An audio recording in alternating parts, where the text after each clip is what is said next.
Hello दोस्तों, स्वागत है आपका हमारे इस यूट्यूब चैनल में। साथियों, आज की इस वीडियो में हम जो है बात करेंगे digital financial tools and applications chapter के बारे में। इसका एक भाग मैंने पहले ही आप सभी को प्रोवाइड कर दिया है, अगर आपने अभी तक नहीं देखा तो उसे देख लें। और ये जो है दूसरा भाग है। दोस्तों, यह वीडियो बनाने का एक ही उद्देश्य है कि आप सभी को अच्छे से अच्छे नंबर के साथ, अच्छे से अच्छे ग्रेड के साथ पास कराना। दोस्तों, मैं आपको बता दूं कि यह वीडियो जो है खासकर CCC या फिर O लेवल के जो है फर्स्ट मॉड्यूल के विद्यार्थियों के लिए है। और यह वीडियो जो है, यानी जो इस चैप्टर से मैं वीडियो बना रहा हूँ, इसमें से जो है ज़्यादा से ज़्यादा क्वेश्चन हर बार जो है CCC में पूछे जाते हैं। और ये इससे ज़्यादा जो हार्ड नहीं होते, यानी जो कुछ भी लेवल होता है उस सब लेवल को यहाँ पे इंक्लूड किया गया है। और जो है इससे जो नॉर्मली क्वेश्चन पूछते हैं, जैसे आधार कार्ड हो गया, पैन कार्ड हो गया, डेबिट कार्ड हो गया, क्रेडिट कार्ड हो गया, तो यहाँ से जो है क्वेश्चंस बनते हैं। तो उसके बारे में हम जो यहाँ पे डिटेल में बात करेंगे। इससे पहले की वीडियो में जो हमने डिटेल में बात किया था, वहाँ अभी ई-वॉलेट तक हमने उसमें कंप्लीट कर लिया था, ठीक है। और यहाँ पर जो हम थ्योरी, इम्पॉर्टेंट टॉपिक और क्वेश्चन के साथ आपको पढ़ा रहे हैं, यानी जहाँ से क्वेश्चन बनेगा, कैसे क्वेश्चन बनेगा, किस टॉपिक से कैसा क्वेश्चन बन सकता है। तो ये सब जो है हम डिटेल में आपसे बात करते हुए आगे बढ़ते हुए जो है ई-वॉलेट को हमने कंप्लीट कर लिया था। आज की इस वीडियो में हम बात करेंगे पॉज से, यानी पॉइंट ऑफ सेल। अब पॉइंट ऑफ सेल से जो है आपके मन में एक विचार उठ रहा होगा कि ये क्या है। तो जैसा कि आपको फिगर में दिख रहा होगा कि ये एक प्रकार का मशीन है, ठीक है। हाँ, मशीन है, लेकिन पॉज जो होता है वह एक प्रकार का हार्डवेयर भी होता है और सॉफ्टवेयर भी होता है। यानी ये जो मशीन आप देख रहे हैं ये हार्डवेयर है, और ये मशीन जिस बेस पर काम कर रही है, जिस एप्लीकेशन पर काम कर रही है, उसे पॉज एप्लीकेशन बोलेंगे, ठीक है। तो अभी तक अगर आप हार्डवेयर और सॉफ्टवेयर के बारे में अनजान है या नहीं जानते हैं, तो उसकी भी जो है वीडियो हम आप तक पहुंचाएंगे, आपको प्रोवाइड करेंगे, देख लीजिएगा, ठीक है। तो इसके आगे जैसे देखिए पॉज मशीन है क्या, जानने की कोशिश करेंगे। यहाँ पे दे रखा है कि पॉस वह बिंदु है जिस पर ग्राहक माल के बदले, यानी सामान के बदले में या सेवा प्रदान करने के बाद व्यापारी को भुगतान करता है। तो इस पॉइंट से जो है हमें कुछ ये समझ में आ रहा है कि पॉस एक प्रकार की ट्रांजैक्शन मशीन है।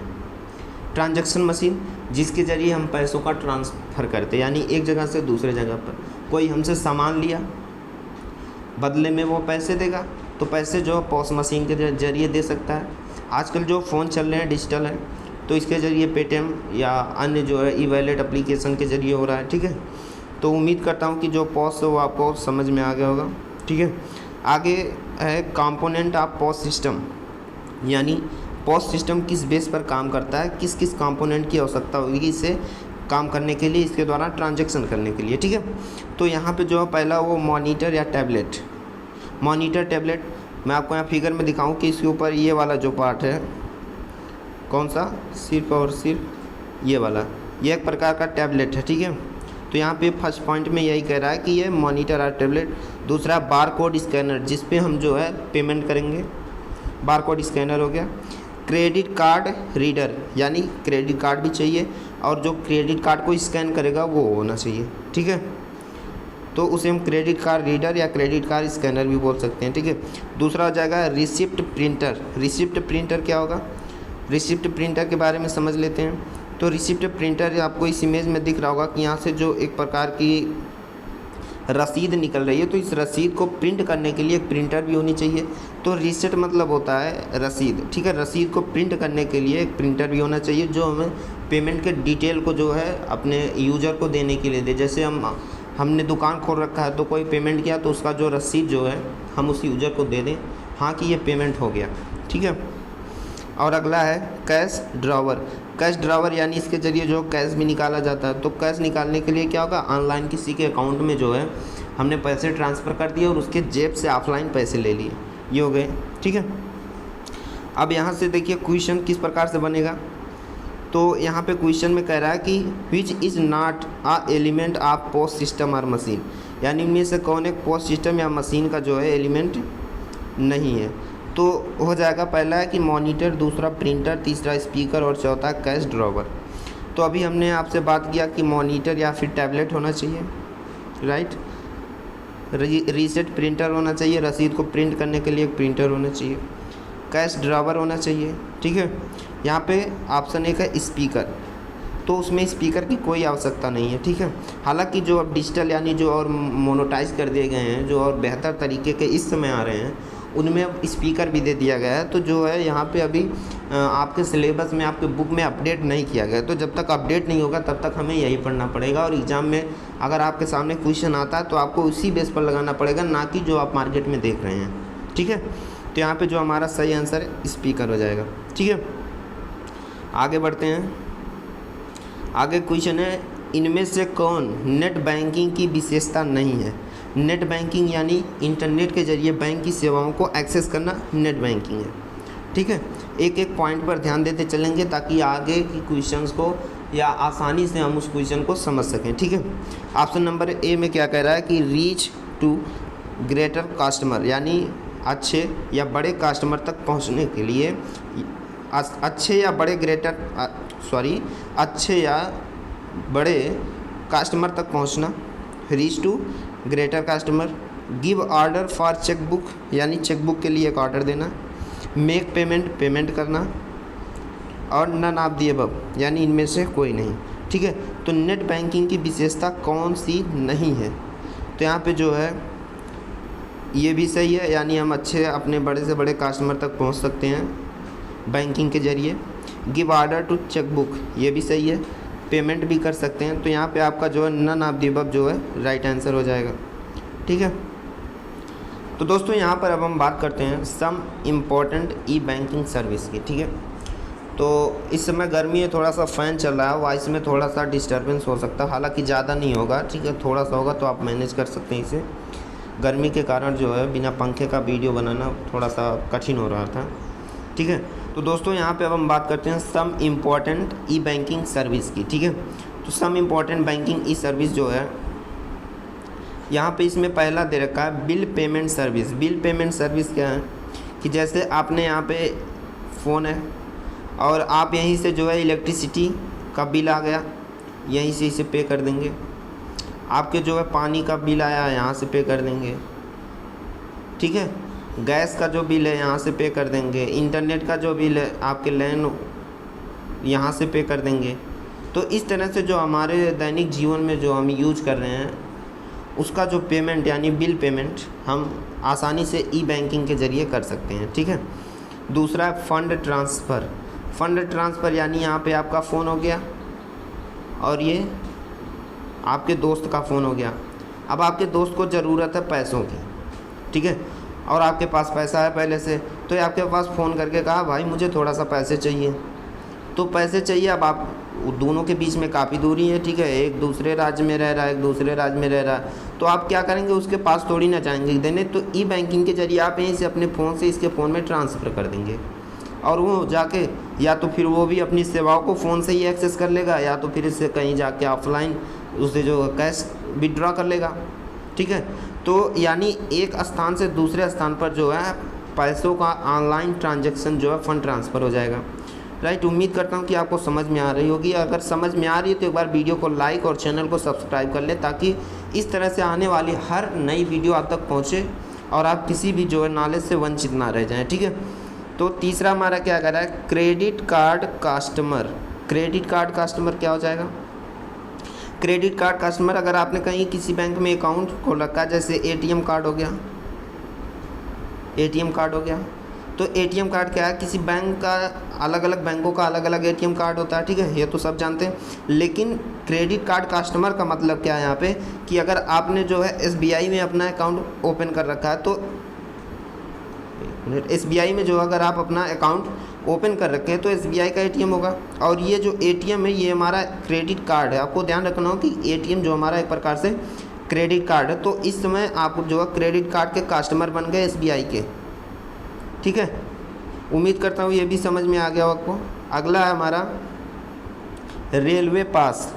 क्या हो जाएगा, रेलवे पास, यानी जैसे रेलवे में पासिंग बनता है उसके लिए जो पेमेंट होगा वगैरह वगैरह, यानी रेलवे की सेवाओं को एक्सेस करने के लिए आप ई बैंकिंग से कर सकते हैं, ठीक है। अगला है इन्वेस्टिंग थ्रू इंटरनेट बैंकिंग। जैसे आजकल सोशल मीडिया पे जो है डिजिटल मार्केटिंग या फिर जो शेयर्स वगैरह हैं, तो वहाँ पे आप किसी कंपनी में अपना इन्वेस्ट दे सकते हैं शेयर के माध्यम से, ठीक है। तो वो भी आप ऑनलाइन ही कर सकते हैं, आपको कहीं भी जाने की ज़रूरत नहीं है। आप जहाँ पे बैठे हैं, जहाँ भी हैं इस समय, वहीं से आप कहीं भी इन्वेस्ट कर सकते हैं पैसे को, ठीक है। तो ये हो जाएगा investing through internet banking, right. अगला हो जाएगा रिचार्ज योर फ़ोन तो आजकल सब चलाते हो। आप जिस फ़ोन से इस वीडियो को देख रहे हैं उस पर भी रिचार्ज होता होगा, तो उस फ़ोन का रिचार्ज कर लेंगे, कहीं जाना तो पड़ता नहीं, आप अपने फ़ोन से ही अपने जो है मोबाइल नंबर पे आप रिचार्ज कर लेंगे। उसके बाद आप अपनी सभी सोशल मीडिया की सेवाओं को एक्सेस करते रहेंगे। ये हो गया हमारा मोबाइल रिचार्ज। अगला है शॉपिंग के बारे में कौन नहीं जानता, लेकिन आपको बताना ज़रूरी है, क्योंकि शॉपिंग क्या होता है कि जैसे आप कहीं मॉल में चले गए, आपको अच्छा सा जो है कपड़ा पसंद आ गया ले लिए, जूता पसंद आ गया ले लिए। अब आपके जेब में पैसे नहीं हैं, बट फ़ोन है, फ़ोन में पैसे हैं, आप वहाँ से ई बैंकिंग के थ्रू जो है ट्रांसफ़र कर सकते हैं। ये हो गया शॉपिंग, यानी शॉपिंग में आपको आसानी हो गई, राइट। इसी के साथ अगला टॉपिक जो हो जाएगा हमारा, थोड़ा आउट हो रहा था, इसे जूम आउट कर लें, ठीक। अगला टॉपिक जो हमारा वो है नेफ्ट का पूरा नाम क्या है आप कमेंट करेंगे, ठीक है। तो नेफ्ट जो होगा, नेक्स्ट पढ़ते हैं यहाँ पे, NEFT stand for national electronic fund transfer, यानी नेफ्ट का जो दूसरा अर्थ होगा, नेफ्ट का मतलब नेशनल इलेक्ट्रॉनिक फंड ट्रांसफ़र है। It is a service which give authority to do online transaction from bank and customer, यानी बैंक से कस्टमर या कस्टमर से बैंक को जो है ऑनलाइन ट्रांजेक्शन करने के लिए यह अनुमति देता है, ठीक है। अगर आगे है, इट स्टार्ट लॉन्च्ड, यानी यह शुरू हुआ या फिर लॉन्च हुआ कब, नवंबर 2005 में। And in this time up to 30,000 bank use the service, यानी उस समय जो 30,000 से ज़्यादा बैंक जो है इस सर्विस को एक्सेस किए, ठीक है। तो ये हो गया नेफ्ट। दोस्तों नेफ्ट क्या है, नेफ्ट एक प्रकार की सर्विस है। मैं आपको बता दूं, नेफ्ट जो है एक प्रकार की क्या है, सर्विस है, ठीक है, जो क्या करती है, आपको ऑनलाइन ट्रांजैक्शन करने के लिए अनुमति देती है। अगर नेफ्ट ना हो या ऐसी 2-3 सर्विसेज और है, अभी मैं आगे आपको बताऊंगा, ये ना हो तो आप ऑनलाइन ट्रांजैक्शन कर ही नहीं सकते हैं। यानी जो आप एप्लीकेशन यूज़ कर रहे हैं, जैसे पेटीएम हो गया, गूगल पे हो गया, तो ये सब एप्लीकेशंस, लेकिन ये एप्लीकेशन इसके बेस पर है। आप जो देख रहे हैं गूगल पे देख रहे हैं, लेकिन ट्रांजैक्शन नेफ्ट के जरिए हो रहा है, ठीक है। उम्मीद करता हूँ कि आप समझ पा रहे होंगे मेरी बात को। जैसे मेरे कहने का मतलब ये है कि अगर हम नेफ्ट को और ऐसे जो 2-4 सर्विसेज हैं इसको हम बंद कर दें, क्लोज कर दें कुछ समय के लिए, तो आपका पेटीएम, गूगल पे या सभी ऑनलाइन ट्रांजैक्शन के जो एप्लीकेशन हैं वो सब के सब बंद हो जाएंगे, किसी काम के नहीं रहेंगे, ठीक है। आगे है, क्या कह रहा है, IFSC कोड। IFSC कोड क्या है, IFSC code stand for Indian financial system code, यानी IFSC का मतलब है Indian financial system code. It used in transaction through one bank to another bank, यानी एक बैंक से दूसरे बैंक में ट्रांजैक्शन के लिए हम IFSC कोड का प्रयोग करते हैं, ठीक है। IFSC code include 11 digit alpha numeric code, यानी IFSC क्या होता है, अल्फ़ा न्यूमेरिक 11 डिजिट का एक कोड होता है, ठीक है। And first 4 digit show bank identity, यानी पहले के जो 4 डिजिट होते हैं वो बैंक की पहचान कराते हैं। एंड लास्ट 6 डिजिट वो आपके ब्रांच की आइडेंटिटी कराते हैं, यानी ब्रांच की पहचान कराते हैं कि वो बैंक का ब्रांच आपका कहाँ का है। And 5th digit is always 0, और 5वां डिजिट जो है वो हमेशा का हमेशा 0 रहेगा। जैसे आप यहाँ पे देखेंगे, मैंने SBI का एक जो है IFSC कोड लिख रखा है, तो इसमें जो है कितने डिजिट है, 11 डिजिट है। पहले का जो 4 डिजिट है वो आपको SBIN ये बता रहा है कि ये बैंक SBI का है, ठीक है। 5वां डिजिट 0 है, और जो आगे के 6 डिजिट है 023576, ये आपके बैंक के ब्रांच बता रहे हैं। हालांकि ये कोड लैंग्वेज में है, ठीक है, इसको डिकोड करना पड़ेगा तो आपको आसानी से पता चल जाएगा, यानी आप इंटरनेट के माध्यम से इस नंबर से पता कर सकते हैं कि ये SBI का कौन सा ब्रांच है, ठीक है। अगला है आपके सामने RTGS। अभी जस्ट हमने पढ़ा नेफ्ट, ठीक है, नेशनल इलेक्ट्रॉनिक फंड ट्रांसफ़र। तो मैंने बताया था आपको यह एक सर्विस है, ठीक है। अब ये सर्विस अगर बंद कर दी जाए तो सभी इलेक्ट्रॉनिक्स जो ऑनलाइन सेवाएं हैं, ऑनलाइन ट्रांजैक्शन सेवाएं, ये बंद हो जाएंगी। उसी का एक सर्विस है RTGS, ठीक है, उसी का एक सर्विस है RTGS। RTGS का पूरा नाम क्या है? Real time gross settlement, real time gross settlement, ठीक है। अब पढ़ते हैं RTGS के बारे में कि क्या कह रहा है। It is a real time fund transfer service, यानी यह रियल टाइम मतलब तुरंत, इमीडिएटली फंड को ट्रांसफ़र करता है। जैसे आपने कहीं फ़ंड ट्रांसफ़र किया, डन किया, ठीक है, तो ये तुरंत जो है फ़ंड ट्रांसफ़र कर देता है। लेकिन अगर आप नेफ्ट के ज़रिए करेंगे तो नेफ्ट में जो होता है एक समय का ब्लॉक होता है, यानी हर बार फंड ट्रांसफ़र इतने समय बाद होगा, ठीक है। जैसे उसमें जो है एक छोटा सा कोड ब्लॉक हो जाता है आधे घंटे का या 20 मिनट का, तो उसमें से जितनी भी ट्रांजैक्शन होती हैं आधे घंटे के अंदर सब यहीं पे जो है इंक्लूड होती रहेंगी। क्या होती रहेंगी? यहीं पे इंक्लूड होती रहेंगी, और जो ही आपका समय कंप्लीट होगा यहाँ से सब एक साथ ट्रांसफ़र कर दी जाएंगी। जो डाटा मतलब जो ट्रांजैक्शन जहाँ का रहेगा वहाँ पे तुरंत चला जाएगा, यानी यहाँ पे आपको कुछ समय लगेगा, कहीं भी इंस्टेंट ट्रांसफ़र आप नहीं कर सकते नेफ्ट के ज़रिए। लेकिन RTGS क्या अथॉरिटी दे रहा है कि आप रियल टाइम ग्रॉस और रियल टाइम अपने पेमेंट को ट्रांसफ़र कर सकते हैं, ठीक है। तो यहाँ पे जो है कुछ इंपॉर्टेंट टॉपिक्स है RTGS और नेफ्ट के, जो कि इनके बीच में डिफरेंस को बताएगा, डिफरेंस को प्रदर्शित करेगा, ठीक है। तो इसको समझ लेते हैं कि ये क्या कह रहा है। ट्रांजैक्शन के बेस पर पहले हम देख लेते हैं, ठीक है। तो ट्रांजैक्शन के बेस पर सबसे पहले नेफ्ट कह रहा है कि मैक्सिमम कितना है? 50,000, यानी नेफ्ट के जरिए हम मैक्सिमम 50,000 रुपया कहीं भी एक साथ एक समय में भेज सकते हैं, ठीक है। लेकिन मिनिमम 1 रुपया, यानी अगर हम कम से कम 1 रुपया भेज सकते हैं और ज़्यादा से ज़्यादा 50,000 नेफ्ट से एक समय में, एक ही बार में। इतना आपको ध्यान रखना कि एक ही समय में एक बार में नेफ्ट के जरिए 1 मिनट में नहीं, मिनिमम 1 रुपया और मैक्सिमम 50,000 रुपया भेज सकते हैं। RTGS क्या कर रहा है कि मिनिमम एक बार में एक समय में 2 लाख रुपया या फिर इससे ज़्यादा, यानी 2 लाख से कम आपको भेजना है तो आप RTGS का यूज नहीं कर सकते हैं, ठीक है। अगला हमारा मोड ऑफ ट्रांजैक्शन, यानी ट्रांजैक्शन किस मोड में ये करता है, ठीक है। हम तो ऑनलाइन ही करते हैं, लेकिन अब इसका मोड देख लेते हैं कि नेफ्ट यूज कहाँ पे होता है। ऑनलाइन में भी होता है और ऑफलाइन में भी होता है नेफ्ट। देखिए यहाँ पे दे रखा है both online and offline, NEFT दोनों में यूज होगा, लेकिन RTGS केवल और केवल ऑनलाइन यूज होगा, ठीक है। नेफ्ट ऑफलाइन और ऑनलाइन दोनों होता है, RTGS ऑनलाइन होता है, राइट। यहाँ पे देखिए अमाउंट ट्रांसफ़र है। अमाउंट ट्रांसफ़र यानी स्मॉल मनी ट्रांसफ़र, छोटे धन को यानी कम धन को यहाँ पे आप ट्रांसफ़र कर सकते हैं। लेकिन RTGS जो कम धन वाले लोग हैं उसको यूज ही नहीं कर सकते, क्योंकि ना तो 2 लाख रुपया होगा ना सेंड करेंगे। ये जो है 2 लाख से ज़्यादा सेंड करने के लिए लोग RTGS का उपयोग करते हैं, ठीक है। ट्रांसफरिंग टाइम क्या है? तो नेफ्ट जो है वो ऑनलाइन की बात करूँ तो ऑनलाइन वो हमेशा ऑन रहता है, यानी 24 घंटे 7 दिन। इसका मतलब ये कभी भी नहीं बंद होता, चाहे तो आपका कोई त्यौहार हो या कोई राष्ट्रीय पर्व हो, कुछ भी हो, ये हमेशा ऑन रहेगा, हमेशा चालू रहेगा, हमेशा आप इसके ज़रिए ट्रांजैक्शन कर सकते हैं, ठीक है। अब ऑफलाइन में क्या है? ऑफलाइन ये जो है मंडे टू फ्राइडे, यानी सोमवार से शुक्रवार 8 बजे सुबह से लेकर 6 यानी 6:30 बजे तक शाम को चलेगा ऑफलाइन में, ठीक है। और सैटरडे को 8 बजे सुबह से लेकर 12 बजे शाम तक, यानी 12 बजे दोपहर तक, ठीक है। यहीं RTGS तो ऑनलाइन ही, केवल तो ऑनलाइन ये 7 दिन जो है 24 घंटे कंटिन्यू चलता रहता है या कभी स्टॉप नहीं होता है, ठीक है। आगे हमारा लॉन्च डेट, यानी यह कब लागू हुआ था, ठीक है। तो नेफ्ट जो है वो नवंबर 2005 में लागू हुआ था और RTGS 26 मार्च 2004 में लागू हुआ था, ठीक है। तो कहीं ना कहीं मुझे लगता है कि ये जो RTGS जब पहले हुआ था तो इसमें जो है लोगों को प्रॉब्लम हुई होगी, जो कि कम मनी वाले, कम धन वाले लोग इसको यूज़ नहीं कर पा रहे होंगे, तो उस स्थिति में जो है नेफ्ट का जो है निर्माण हुआ होगा, ठीक है।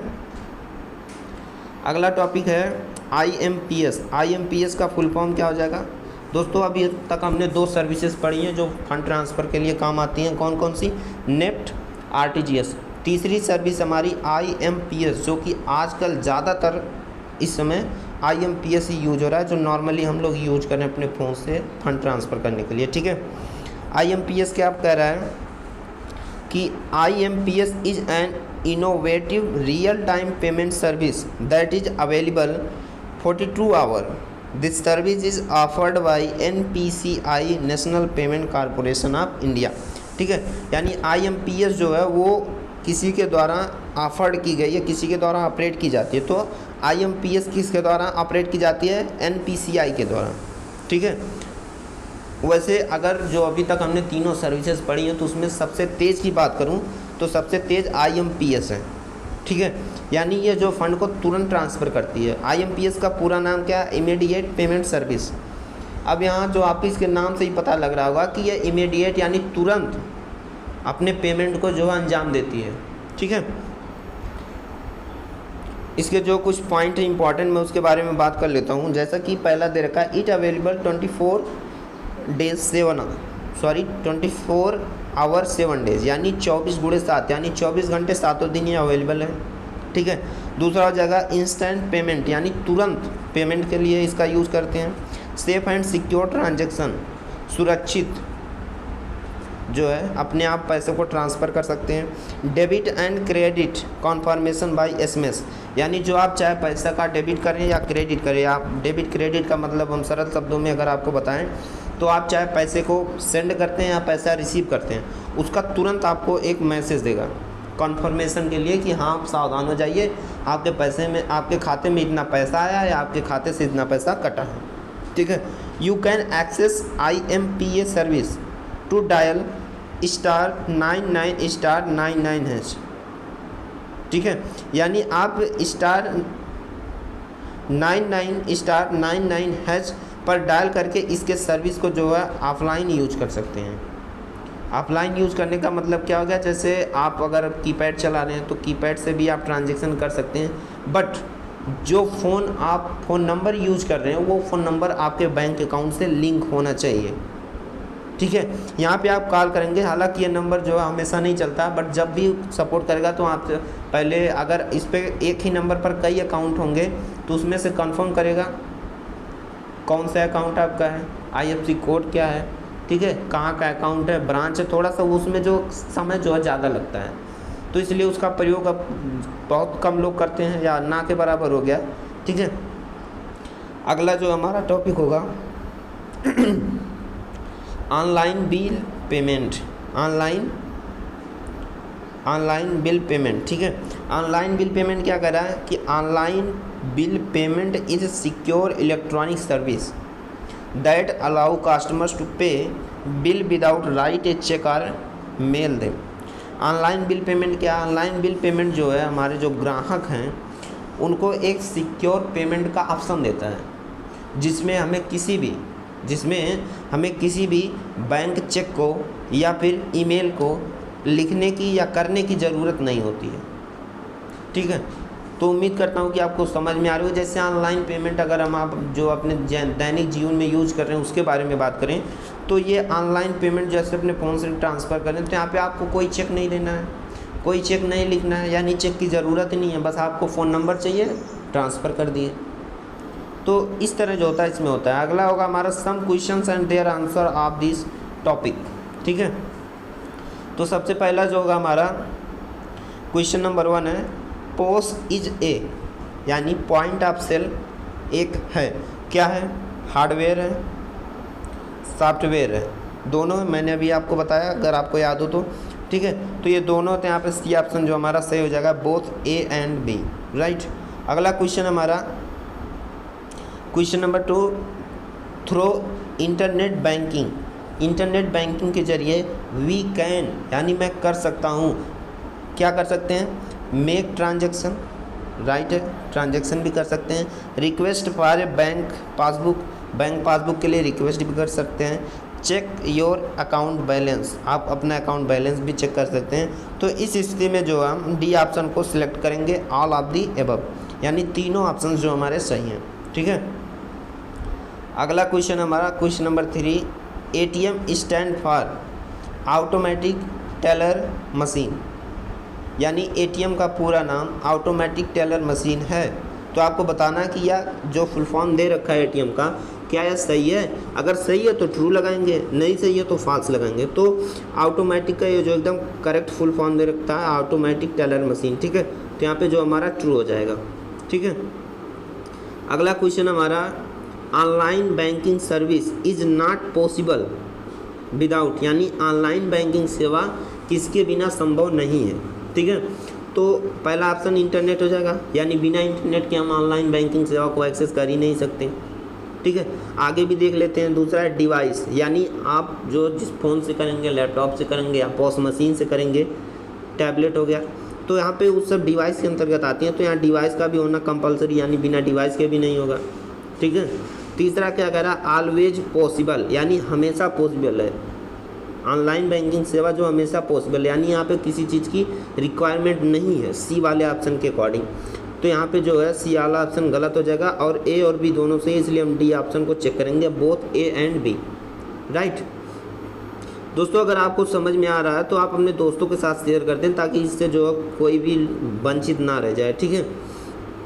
आगे आता है, we can access offline transaction service through, यानी हम ऑफलाइन ट्रांजैक्शन सेवा को उपयोग कर सकते हैं। तो अभी जो है हमने आपको बताया था, क्या बताया था आपको याद होगा, *99*99#, ठीक है, ये हो जाएगा। आगे बढ़ते हैं। क्वेश्चन नंबर 6 क्या कह रहा है कि KYC मीन्स, KYC का मतलब क्या होता है?